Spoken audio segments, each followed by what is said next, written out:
Hello again, I am Jim Bob and welcome back to Lone Oak. We're on to day 5 of summer. It's the late part of the season now. The sky is just clearing up. It's been raining for the last few hours and it's literally just a couple of minutes ago just stopped raining. You can see the sun is coming out and that sky is definitely brightening and clearing up. So a bit of a damp start to the day. It means, assuming that the weather holds for the rest of the day, it's going to be a while until we can start harvesting our barley because we're going to wait for that crop to dry out. You can see that we still have a damp crop symbol.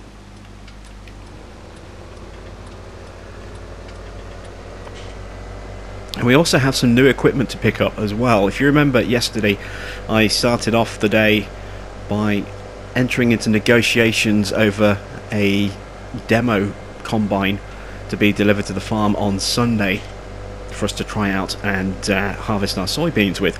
Now that obviously has been concluded and that will be arriving on Sunday, but at the same time I also ordered and purchased some new equipment for the farm as well. I purchased a slurry spreader and a separate tank to go with it as well, and they have arrived. Now the dealership is still closed at the moment. It's a little early in the morning, but a little later on we will be heading back this way again to Mannings so that we can collect that equipment,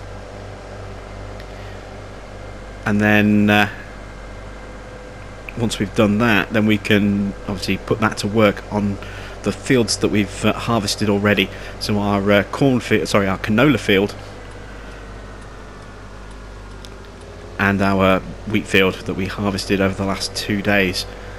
And who knows, if we have enough time we could potentially also look at harvesting our barley today as well, depending on the weather. It depends how quick it takes for the stuff to dry out. So as you can see, I'm here in the Puma. I've hooked up my auto load bale forks, so these will hold 3 bales at a time. Also stuck a weight on the back for counterbalance. And the other thing I picked up while I was at Mannings as well was a set of weighted wheels, and you can see that I fitted those this morning so that we get a little bit more stability and a little bit more balance in our tractor. We shouldn't hopefully need all of that extra weight, but it's there as a precaution more than anything else. So these are the bales that we're going to be sort of shoving into the tipper just there, the shredder. As you can see, we have 144 bales here. It doesn't look like that, but when you consider that they're 2 deep and 6 high and they go all the way down the side like that, there is actually 144 bales exactly here. And if we pull out the Wopster, they're all done now. They're all fermented. You can see that we've got bales at 4,000 litres of silage and bales at 3,995 litres. Now the ones that we couldn't quite wrap in time have actually got, you know, a little 5 litres loss, so they dropped down ever so slightly, but the ones that we did wrap quickly enough stayed at 4,000 and they're all fermented now. So we've got a nice mixture throughout here of bales that are 3,995 and 4,000, so they're almost all completely full. Most of them are full, there are some that are not full, and we're going to be getting rid of all of those right now and making some money. So let's jump in. Let's switch on the forks. There we go. I'm going to try and do this in first person if I can. This should be interesting. Now these are auto loads, so they should grab straight away. There we go. A little bit of lag there as we got too close to that big big stack of bales and the edge of the BGA. That might happen a few more times.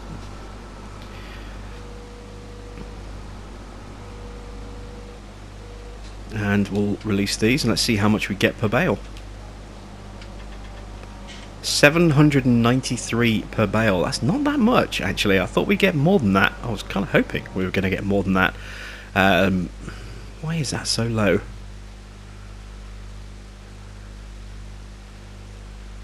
See, there's no price per silage bale.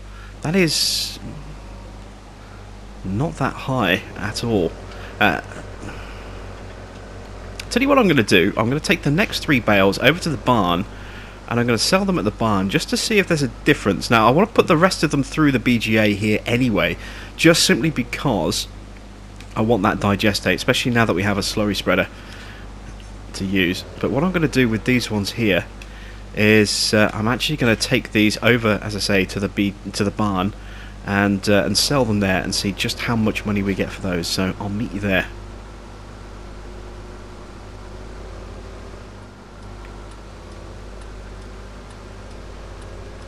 Tell you what, driving along the main road when you can't actually see where you're going, it's not that easy.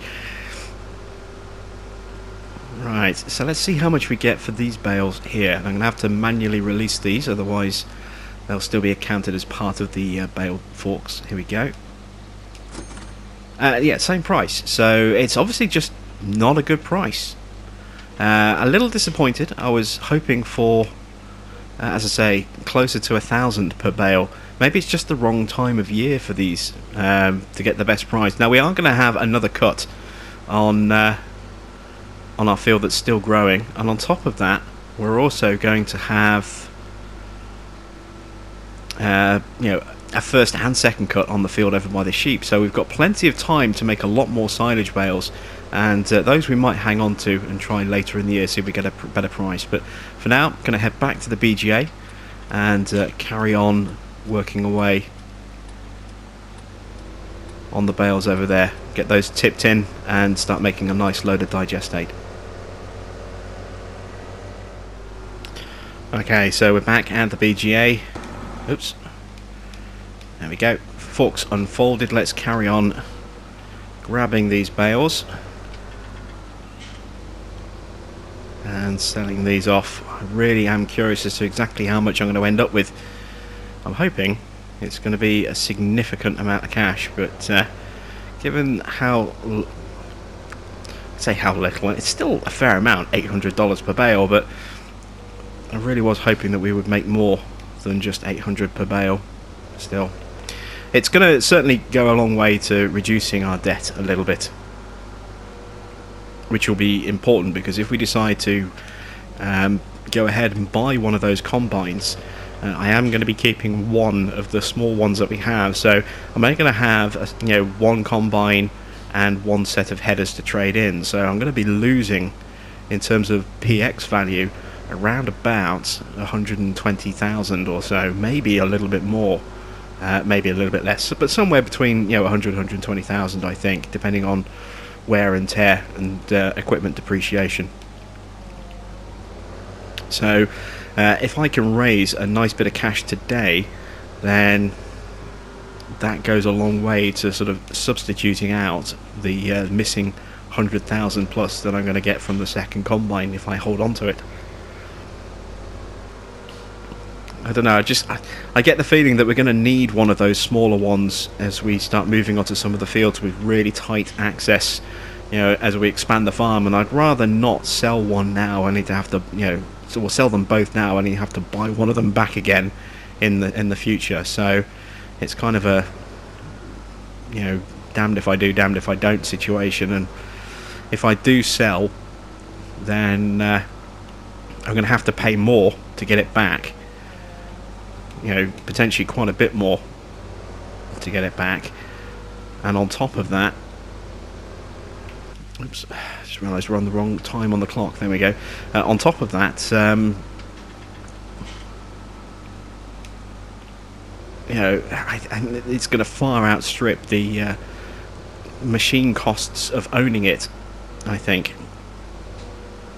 So yeah, I think that's probably going to be the best way to go, is to hang on to one of them, and then there will come a time when we will definitely need a small one.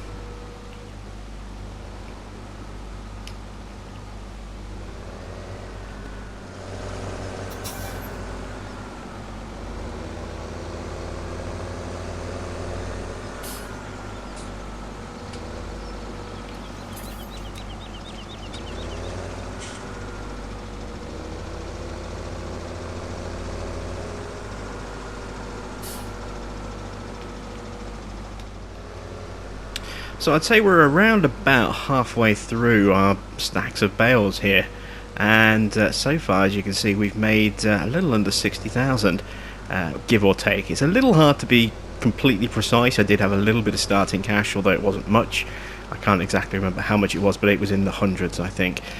Plus, every time we hit a new hour on the clock, I do get a little bit of extra money from my solar panels back at the farm as well, so hard to be completely precise, but I think it's safe to say we've made around 60,000.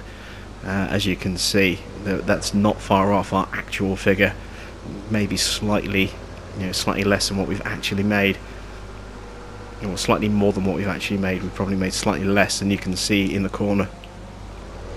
But bar a scenic shot that I did that you could see of me doing this in third person, I have done it all in first person, and it's actually been quite enjoyable just driving around and spiking the bales like this. I don't do this kind of work in first person very often.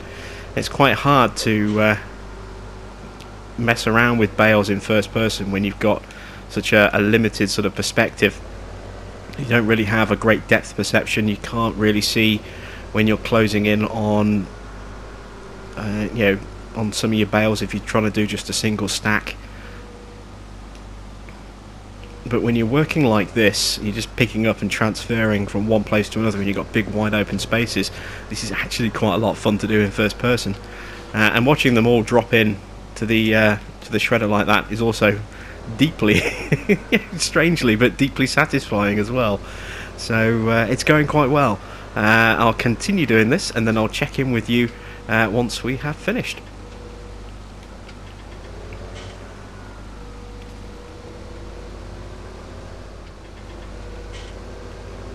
So we had 24 stacks of 6 bales. I'm down to the last 3, and as you can see, we've made 100,000, just over 100,000. So as I say, again, it's not as much as we were hoping we were going to get, but it's still not too bad at all. And working on an average price per bale of 792.5, because some are going at 792 and some are going at 793, and it kind of tends to vary with every single stack that I'm working on. Working on an average price of 792.5 would suggest that I'm going to come out with 114,000. So let's see exactly what we do end up with. Just 2 stacks to go.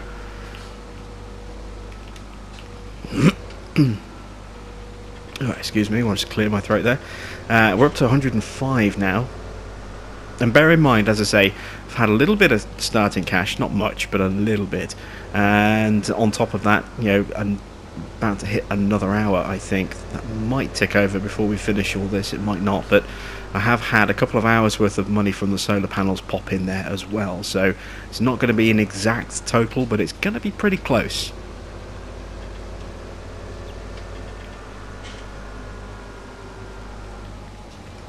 Just glanced away for a second and drove straight into a caution drive slowly sign. Maybe if it had been a caution drive carefully sign, I might not have crashed into it, because I wasn't going very fast.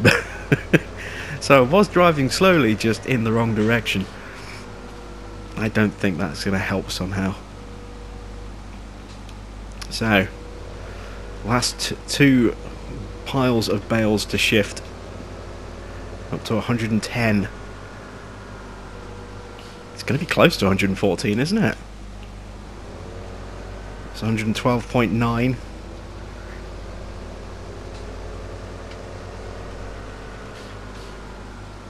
Final 3.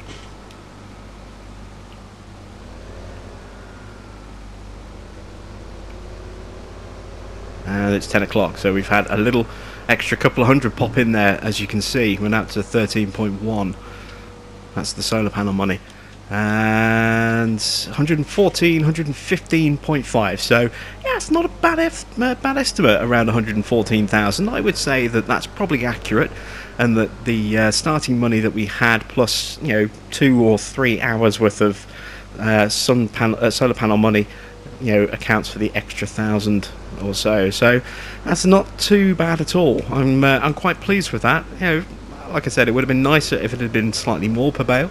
I was hoping for around 900 something per bale, but we'll take what we can get. So Mannings will definitely be open now, so let's head on over and check that our equipment has arrived. Just make sure we don't pull out into traffic. There we go. Oh, there it is, yep. There's our equipment ready and waiting for us. So let's just pop into the parts office and go and sign the relevant paperwork, and then we'll be able to take ownership of our equipment.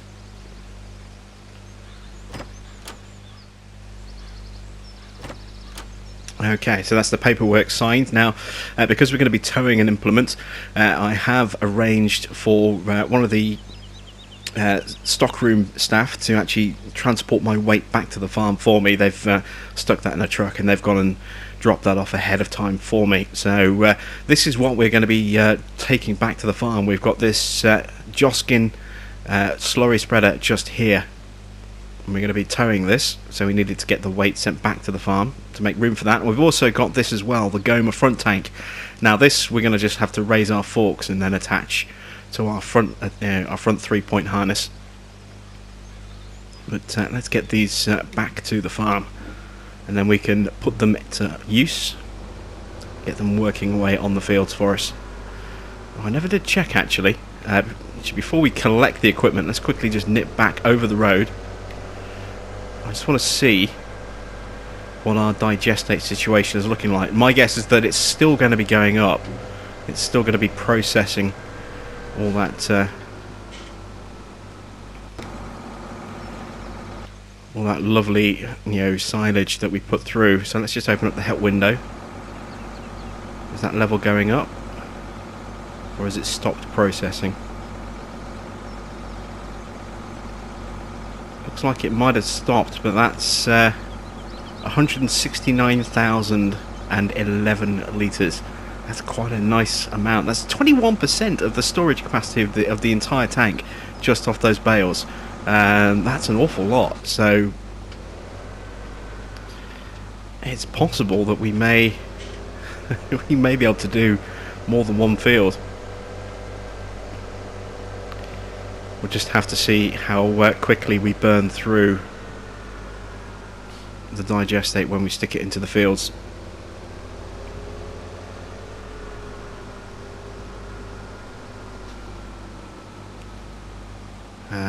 So let's see, I want to attach at the front first, don't I? So let's lift the forks up. Careful not to hit the shuttered roof section there, the doorway. We're running low on fuel as well. We'll have to top that up when we get back to the farm.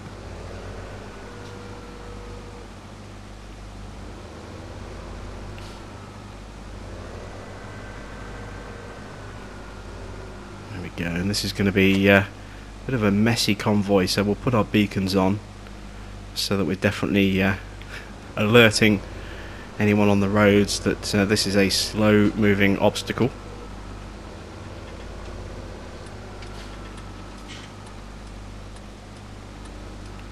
Something's coming, and traffic is quite vicious in this, in the sense that it won't necessarily slow down in time. Even if you pull out when you think you've got plenty of space, if you're slow in pulling out, it will still potentially hit the side of you as you're in the middle of the maneuver. So if you're carrying something like a trailer or something that's going to be a little bit whoops, a little bit of a wobble there. If you're carrying something like a bale trailer, for example, or something that's a little bit awkward to maneuver, and you've got quite tight access, then it's entirely possible you could get wedged if you do get hit by traffic, especially if you've got traffic that's then going to come at you from the other direction as well. You can end up getting pretty stuck. So it's always best, if in doubt, just to let the traffic go through and wait for a very clear spot so that you're not going to run into any issues. Like this turn we're coming up to, this could potentially be quite tricky if we have traffic coming towards us and we have traffic following us, and I can't actually see if we've got the thing following us because our implement takes up our entire rear view. We've got nothing coming though. Oh no, we have got something coming. So I'm going to let this guy go through, just because if I turned there he still would have come up to me and potentially hit me. And then if there is something behind me, which there wasn't, but if there had been, then that could potentially have been quite problematic. So let's get this back to the farm, and then we'll make a start.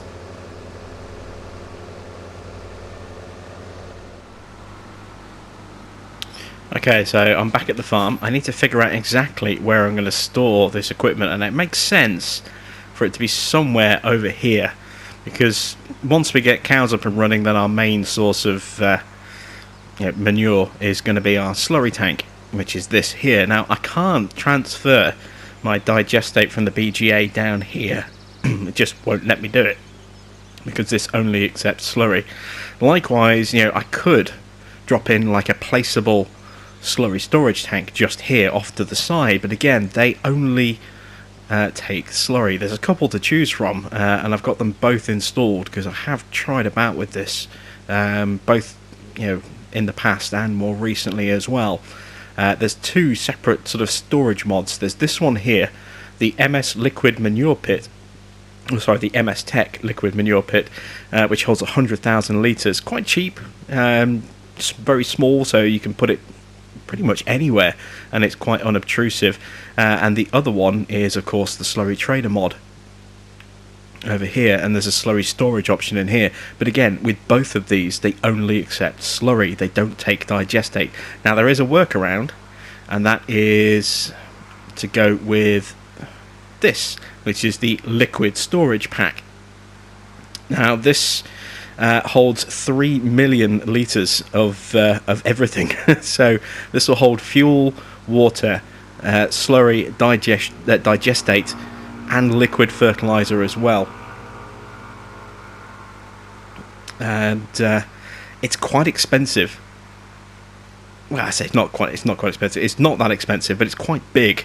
It's quite cumbersome in terms of where it can be placed, especially on a tight, well-constructed, compacted yard like this one, where there isn't a lot of free space, mainly because it has such a very large footprint, mainly because of the ramp that goes with this thing. So, I mean, I could potentially find an area to do it, but the other reason I'm not a big fan of that particular one is just because it, to be honest, with the big bright primary colours on each different tank, it kind of looks a little bit gaudy. So it looks too out of place. It certainly wouldn't fit with this real farm aesthetic that we have here. So I think what I'm going to have to do is I'm just going to have to make sure that I actually go back to the slurry tank at the digestate tank at the BGA when we're ready to use this, fill up our tanks, and then just hire a worker and get them to automatically buy from the digestate. So that's something we can do here.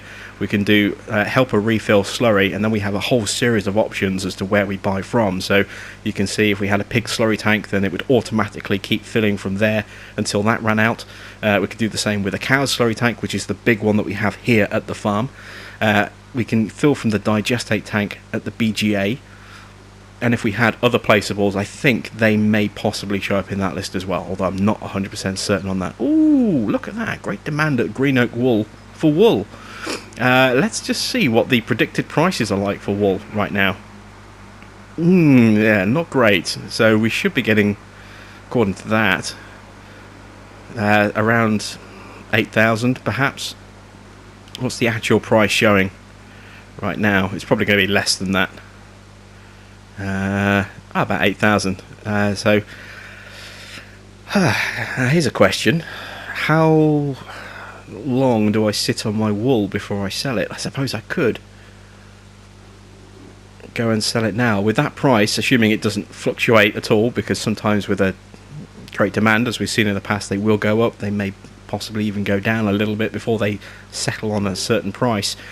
Then at the current price, we're getting a little over $16,500 per pallet, and I have 4 pallets, I think, maybe possibly even 5. So we could go and sell some wool, and that would give us a nice boost. That would give us over $60,000. So I might well go with that, but I'm thinking one of these bays here is where I'm going to store my slurry. I think I might move my my tedder there. I want to make this a bale shed, so I want to store bales in here once I actually have bales to store. So I'm not going to be putting any equipment in there, because that's where I'm going to keep my hay bales and my straw bales, and if I need to, any silage bales in there as well, but probably just straw and hay. So I think if I move this out of here, that'll be where I store my slurry equipment. So let's get that moved and into position, and once that's done, we'll start cleaning off the field. I was going to go straight away into getting everything up and running with this today, but thinking about it, if I'm planting... Oops, backed into a telegraph pole there. If I'm planting oilseed radish on these 2 fields, then with the radish and the 2 stages of fertilizer, one for the applied when seeding, one for when I actually plant the radish, and the second one when I plant the actual grain, then I'm going to be wasting the slurry, or I'm going to be wasting, more likely and more appropriately, the fertilizer that gets put down when I plant my actual crop next spring. So I think what we'll do is we'll hold off on spreading slurry until we get to a field that actually needs... Let's just close those forks up. There we go. We'll hold off until we get to a field that actually needs to have some slurry put down, because we won't have time to put down digestate or slurry onto... we won't have time to put oilseed radish into the ground. What have I dropped? I've dropped my forks, damn it. I don't know if I can pick those back up again. Oh, no, it will let me. Was not expecting to be able to do that. That's a bit iffy, but we got away with it. So yeah, we'll hold off actually putting slurry into the ground until we've harvested our sunflowers and our soybean, because those we're not going to have time to put I'm tripping over everything in terms of my words today. We'll put some digestate onto the fields once we've harvested these sunflower fields, and possibly the soybean fields as well, because we won't have time to plant oilseed radish and then let it grow and cultivate it into the ground before the planting window in spring. At least I don't think we'll have time. So just to make sure that we'll be all right, that's they're the fields that we'll actually use this slurry spreader on, and we'll save the digestate for that for that point. Can I just about squeeze that in? Yes, it's tight, but we can just about manage it. Okay, so with that in mind, let's see. I could cultivate and clean off those fields, but we don't need to, because we're going to be able to spray those fields. So instead, let's just give this a quick refuel, and we'll put this away. We'll break out the Magnum and we'll do some basic planting. The weather has cleared up, as you can see. We've got nice, bright, sunny skies, and the crops have dried out. So I could do the barley, but I mean it's already nearly midday, and I think it's a little bit too late in the day for us to start a harvest. Because I think, again, with the baling that's going to be involved, I think it's just going to take too long. So I'm actually going to wait until tomorrow to do our barley crop. So today we're just going to make sure that the 2 fields that we have harvested are going to be planted and ready. So this might be quite a short episode by usual standards, because I don't think we're going to have much to do once the rest of the planting is done. Our grass still isn't done over there. Again, the other field that we have is too big over by the sheep to get done in just half a day, and there's always the risk that we might get more rain today. We had a little bit in the morning for a few hours, but there's that risk that we might get some more this afternoon. So I don't think we will, but rather not take that risk. So we'll just stick to planting today. If I'd thought about the time situation a little bit more carefully, I could perhaps have made a start with the mowing earlier, but never mind. We're living and learning. It's a learning experience, so we don't need the Puma. So we'll jump into the Magnum instead. And I don't think I'm going to need the front tank for this either.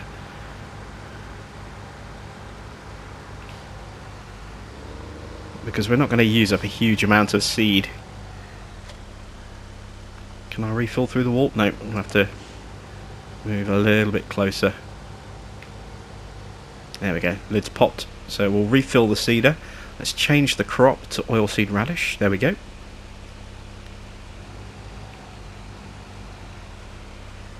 That's enough fertilizer. I'm pretty sure we're not going to need any more than that. Close the cover down. There we go.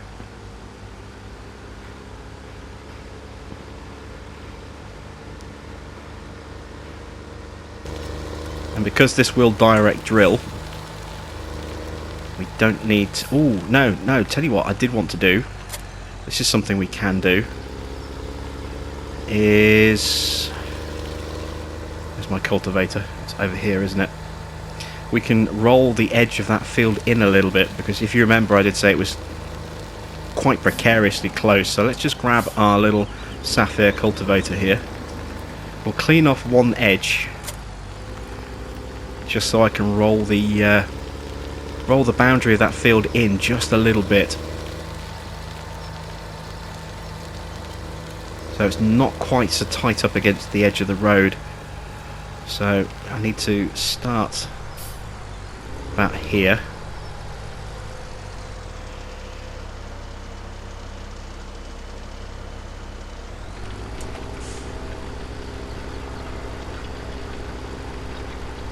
Again, there's that oddity that we see with these textures, where they keep seeming to go in odd directions. They always go in a certain direction if you work in one way, or they might go in a different direction if you work at a 90-degree angle. They might change from one direction to another if you've fertilized. It's very strange. I don't understand why it does that. I think it's probably something that Bill is looking at fixing. I know that we have got an update pending for the console. It's already happened on PC. I'm not sure the full details of the changelog, because what was listed on ModHub was pretty vague, and it may well be that the problems that are affecting the PC version are not the same as the ones that are affecting the console version. I do know that Bill is looking to change the direction that equipment spawns in when you buy it at the shop, because it currently faces against the fence, which makes it quite tricky to get certain bits of equipment. So that's something that they're looking at, is flipping the direction around, so you have a little bit more space to be able to get in there. But right, now that we've cleaned that, or cleared that, I just need to clean this because it's quite dirty already. I don't think we cleaned it last time I used it. I'm going to head over to the store. I'm going to lease a roller. I know that Mannings have got a roller in stock because I used one earlier in the year. So I'm going to go back and lease a roller again. I'm just going to take part of the edge off that field just to give us a little bit more space and a little bit more width to our sort of pathway between the fields. And once I've done that, then we'll start planting. So let me put this away and grab the roller, and I'll see you in a second.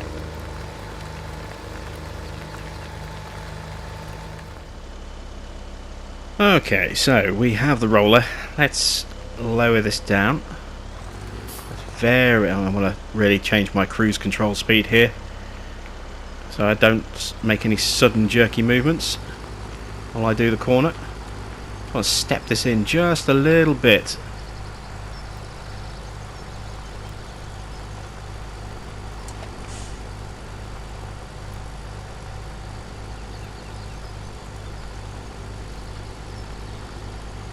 Just to give me a little bit more working width, or moving width, along here. And I think that should be enough.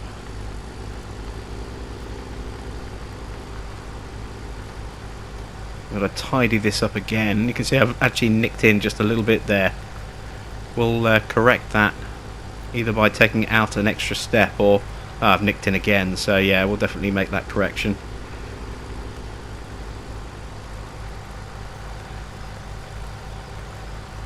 Let's just take that all the way to the edge, like that. Oops. Turn around and go back the other way. And that just gives us, as you can see, a little bit more space. We've got that little crest there. We're kind of going to the top of that lip rather than overlapping it like we were earlier.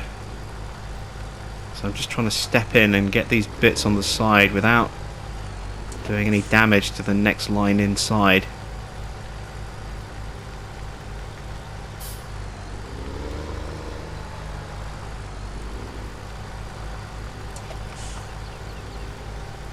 It's always tricky when you have bumpy sections like this when you're trying to roll, because there's that temptation or that risk that you will bounce into the field.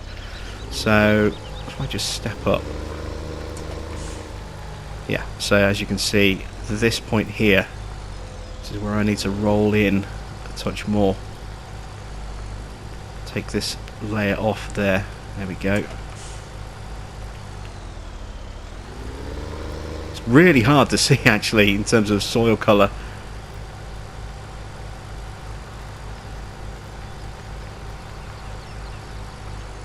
Don't want to go too far too fast again, just in case I get bounced inside a little bit and take off more than I want to.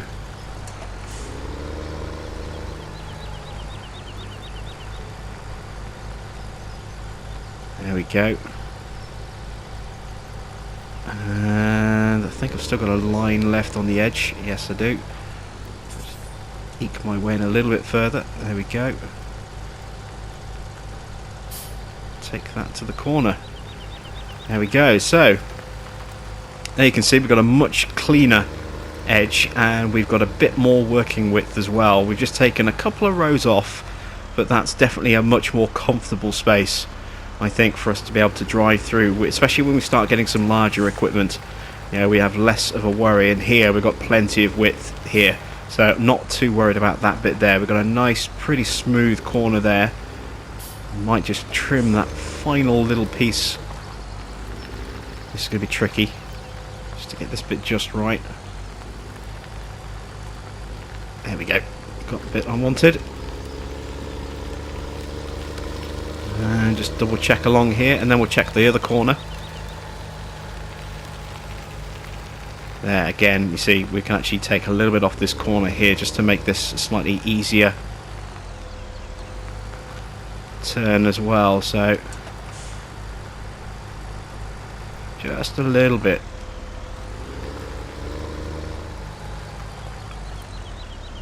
There we go. I'm happy with that. So now that we've done that, we'll make sure that the roller gets returned to Mannings, and it's time for us to do some seeding.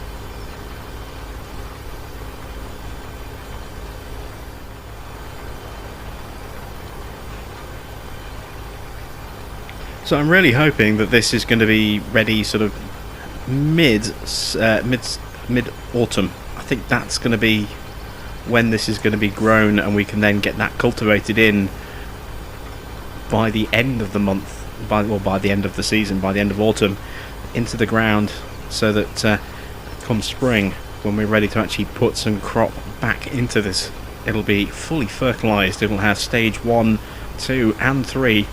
Well, stages 1 and 2 already done, and the actual planting will give us stage 3 fertilisation. That's kind of the plan. It all depends how long it takes for this to grow. It's entirely possible, and I really hope it's not going to be the case, but it's entirely possible that this might not actually grow until the beginning of spring. It might just take too long and then become cold and dormant over the winter months.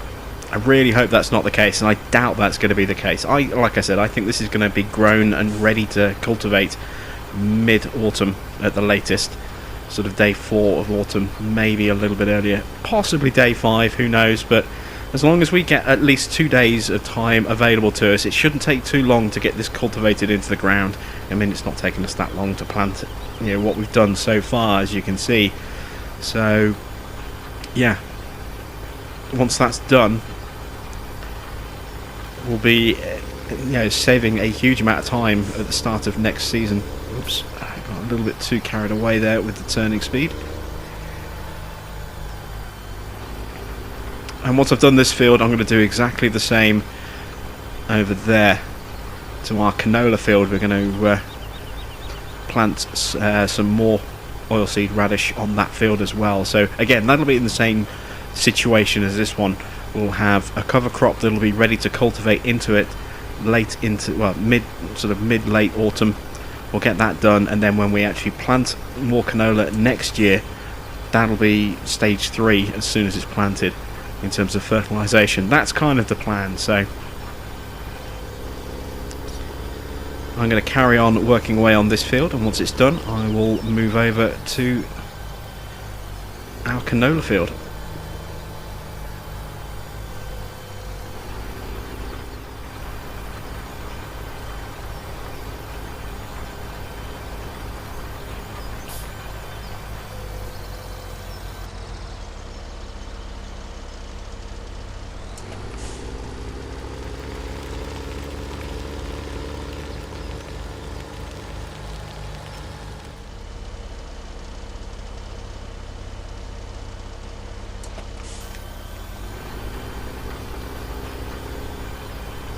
So what I'm going to try and do, because I've never done it before, is I'm actually going to try using ridge markers. Ooh, a bit of a wobble.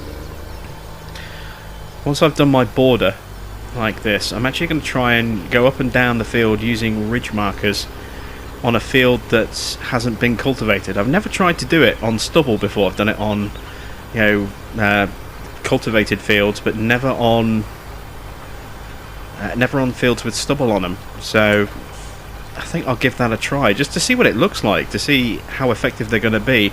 It's really difficult to use ridge markers on this map, or at least it was with the seeder that I tried to do it the first time, because they just weren't making much of an indentation on the soil. I don't know if it's going to be different with the stubble or not. I'm hoping it will be a little bit easier. Actually, I want to go back across the top a little bit more, so I've got more turning room.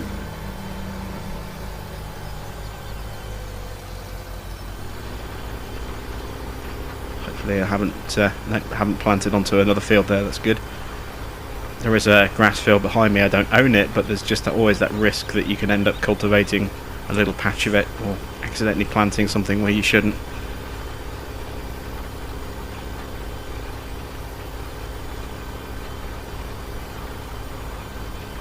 So, as I say, I'm genuinely curious as to whether or not these ridge markers are actually going to leave a visible indentation for me to follow, so that I can actually do this, comfortably in cab. Because without the ridge markers, it can be quite tricky to try and stay in a straight line.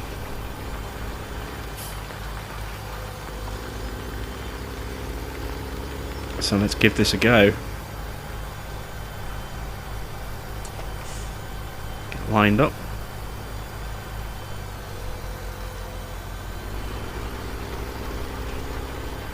Oh yeah, look at that, that's beautiful. Really clean and easy to see ridge mark there. Oh, not quite so much there, but it still should be viewable in cab. Definitely clearer there. And is that actually leaving the plough texture? It is. The ridge mark is leaving a plough texture rather than a cultivation texture. Like I said, these field textures, they do some very strange things you wouldn't normally expect. Obviously we know about the directional thing, but now I'm ridge marking and I'm actually leaving a ploughed state. I don't know if that's actually physically ploughing the field. I don't think it will be, but it's not leaving the usual kind of groove that we're used to seeing. It's leaving. This is why it was so difficult to see it. Now I'm not so sure if it is ploughed state or not, but it's very odd. Let me take a closer look at this. Yeah, that looks like that's the plough texture. I'll just run up here a little bit where it's a bit thicker. You see there, it's harder to see. There it kind of looks a little bit more maybe cultivated, but you can see these kind of little crests. There is a much thicker patch just up here. There it is. Yeah, that's the plough texture. I've got this weird kind of visual distortion. I think that's an attempt to give a 3D effect. You can just see the way it's, well, you might be able to see it, the way it's bending on this patch here where my cursor's over. It kind of bends, like it pivots to try and give you that 3D illusion. depending on the angle that you're facing at. I've never noticed that before. There you can see it again on that line in the middle there, and on the other side you can see the ridges are actually rotating. Well, I never. I mean, I knew that the plough texture was obviously much nicer because it's the one that Oxygen David created for Oakfield, but I never realised that it rotated like that. That's very odd, but very cool. I'm just surprised that we're getting the plough texture while we're ridge marking. So let's see how visible that is in cab, and hopefully it'll make it nice and clear enough for me to be able to drive in a straight-ish line while I'm in cab, keeping my fingers crossed. Although what I am going to do is, again, because I'm really close to my soybean crop and I don't want to risk driving into it, I'm going to put a boundary along the bottom, and I'm almost out of fertiliser. Wow, that's gone down a lot quicker than I was expecting. So I think once I've done this boundary, I think I'll go and top up my fertiliser level a little bit before I do the rest of this field, because it's going to run out otherwise. There's no if buts or whens about it, or if buts or maybes, sorry. It's definitely going to happen. You can see how quickly that's going down.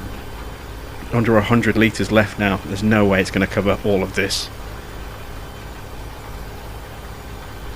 Yeah, very, very surprised about that plough texture rotating like that to create an optical illusion of a 3D texture. That's very clever. Very clever indeed. Right, let's go fill the fertiliser level up and then come back and plant this field.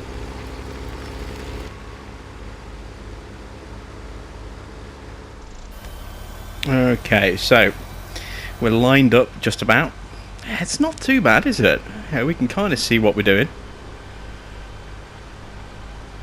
So now the trick is to try and stay in a straight line, following a line that's not straight.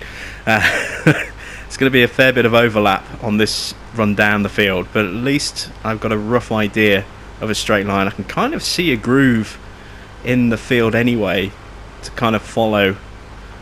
If I can keep my nose kind of pointed between that groove on my left, or the left of the centre, and the groove that I created on the right with my... Oh, damn it, I forgot to put my ridge marker down again. Oh dear. Alright, well, I'll try that on the next pass up. I'll just have to be really, really careful. But yeah, it's not too bad. I'm gonna keep cracking away at this and seeing how well I can do it, and a long way to go on this field, so I'll catch up to you again in a bit once I've made some more headway.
Almost done with this field now. You can just see we've got this pass and then a thin strip left to finish. That's it.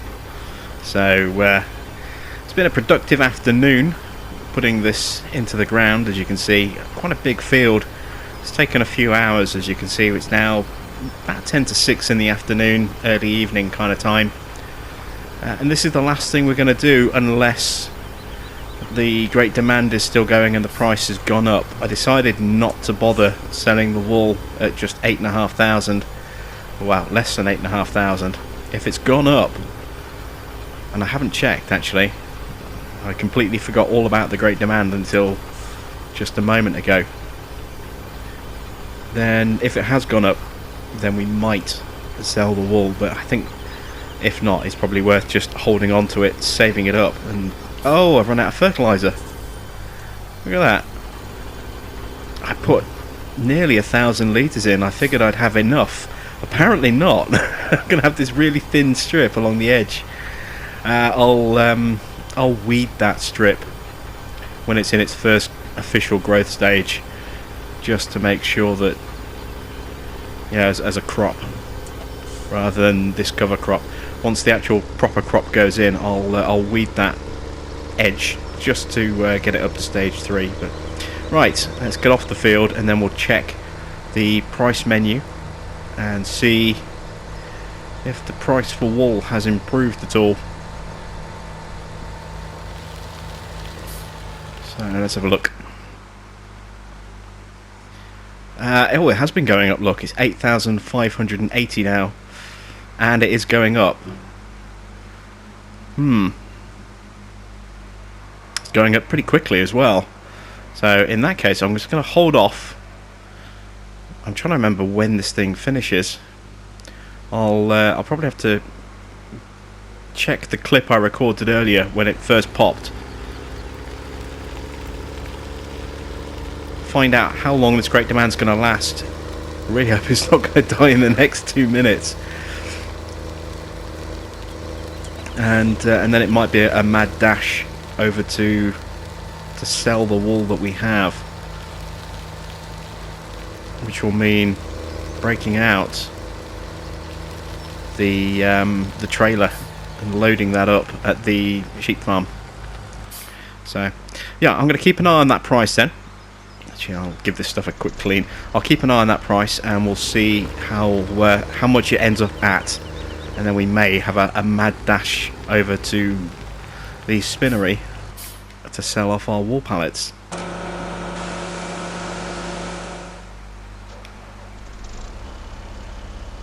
Okay, so the great demand finishes at 11 o'clock in 20 minutes.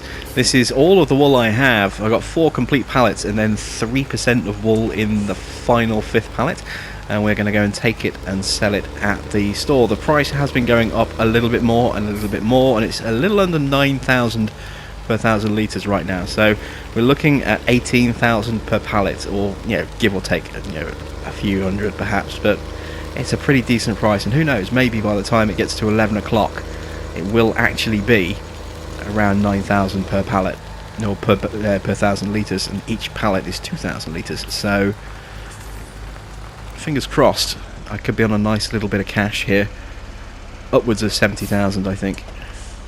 So I'm going to make my way over to the spinnery.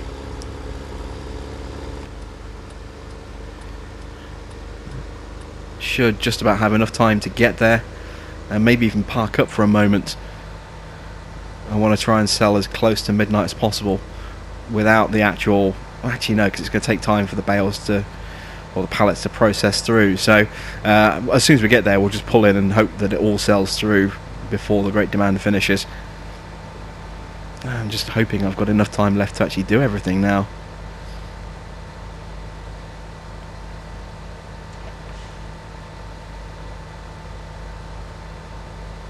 I haven't driven down this road at night before. It actually looks just as good at night. Possibly even a little bit better without the street lamps on the side of the road illuminating things, and just actually having traffic and holding pace with the traffic at a decent turn of speed. It's actually quite nice. And of course we've got these buildings that are lit up on the side of the road as well, and you can see my indicators every time I turn them on and off. It's a really nice experience driving in the night, just as much as it is during the day. So right, we're here. The sell point is here on the end, so let's load the trailer up. You can see my money is shooting up. I need to make sure my bales are all in there.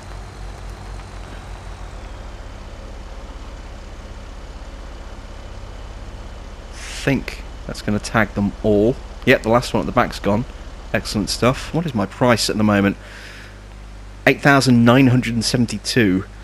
So pretty good. It's certainly, you know, several hundred higher than it was when we first started, and it's been going up quite rapidly in the last hour or two as well. So, well, it was earlier. It's kind of slowed down a little bit over the last hour or two, but earlier it was starting to go up quite quickly. It's still going up. Look, 8,973. But we made 72,000. That's a nice little haul for 4 and a fraction pallets of wool. So, quite a nice way to end the day. That'll go into the bank account overnight. Help reduce, help reduce the farm debt down a little bit more, and we'll go and put this away and turn in for the night. So that's it from me. I'll be back with the next episode and the final day of summer very, very soon. Don't forget, you can also reach me on Facebook and now Twitter as well. Links are in the video description down below, so please do check those out, and feel free to send me a message, pop in, say hi, whatever you want to do. And as I say, I shall be back with the next episode of Lone Oak very soon.